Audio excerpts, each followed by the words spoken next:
Oh hey, didn't see you there. Welcome to Ragtime Customs.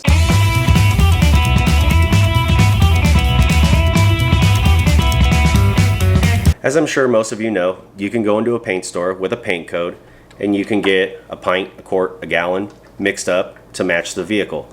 This is some base coat for my Mustang in bright Calypso Green Metallic. Some of you may not know that you can also get a single stage done in a can. Because it's single stage, this does not require a clear coat. But if you want a really good finish, you are going to want to clear coat it. So if you are going to clear coat, make sure you get 2K clear. I'll post a link in the description of where to find the 2K. They have 1K and 2K. I used 1K on my Harley once, and I went to fill it up with gas, and some gas dribbled down the side of the tank, and it ate the clear coat. So get 2K. This is pretty much the same thing that would get sprayed out of a gun, but put into a can, just like the paint for the car. So make sure you have a paint code. If you don't know the paint code, you're going to have to do some searching. Typically, the paint code is going to be in your door jamb, glove box, under the hood. Find your paint code. Just give it to the person at the paint store, and they can mix it up for you and put it in a quart or into a can. This one was actually done by a Napa Auto Parts.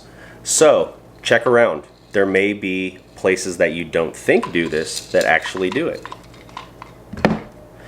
Now, if you're wondering about the prep process, I'm going to show you a little bit about that. If it's not in depth enough for you, I do have one that covers it a little further. I will put a link to the video at the end of this video. It's the video where I prepped and tinted the amber corner lamps for my E36. It's pretty much the exact same process that I did there. Oh, I almost forgot. The best part? This was 20 bucks, and it did all 3 of my hood vents. So keep that in mind. Let's check it out. Now, some of you may recall from a previous video, hood venting, that my Fox body has a shortened GT500 heat extractor, but then also has 2 outer vents from a 280Z. Well, the monsoon season's here, and so I want to cover those holes up a little bit, so I picked up these scoops from ztricks.com.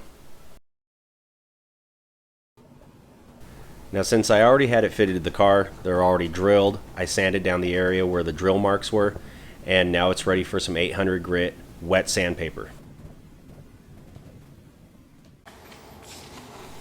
Whenever you're sanding without a block, make sure that your hand's going into a side-to-side motion and not a front-to-back. You want to make sure that your fingers aren't cutting grooves into whatever panel you're working on. Also, make sure you're very thorough with your sanding. If anything is going to get touched by paint, you want to make sure that you've sanded it.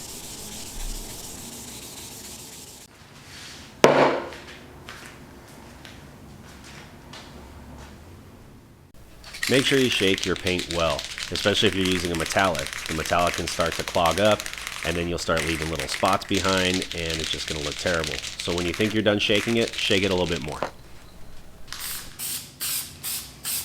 Whenever shooting your first coat of paint, always apply a tack coat. A tack coat is just a light mist of paint that creates a tacky surface for the following coats to stick to.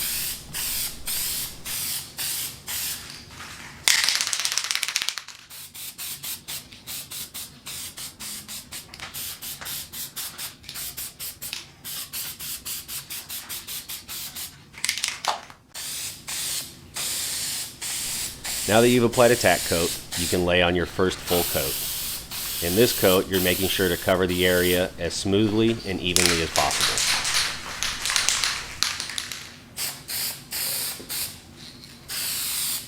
To prevent tiger striping, you want to overlap your layers. So whatever the width of your spray is, you want to go half over.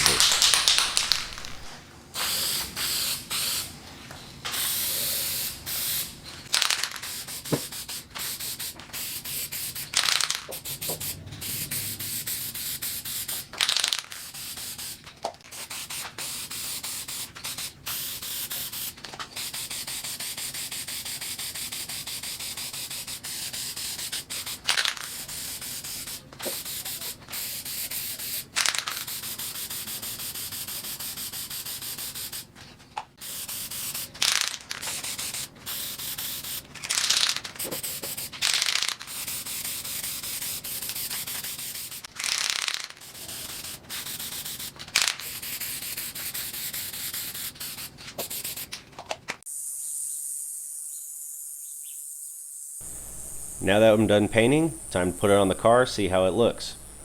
I like it. And speaking of likes, if this has been at all helpful, do me a solid and click that like button.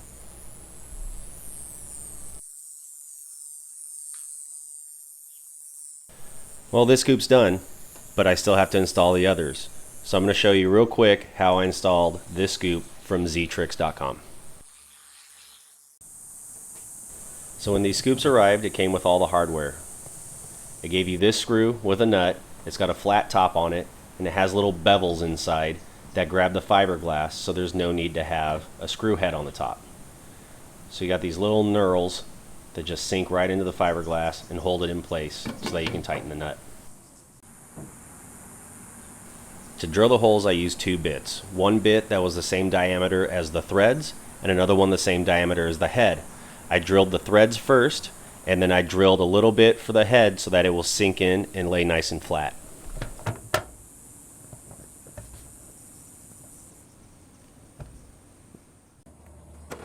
Now that the threads are through, I'll just lightly tighten down the nuts. I don't want to break the fiberglass. Once they're tight, you can see that the head lays flat with the scoop.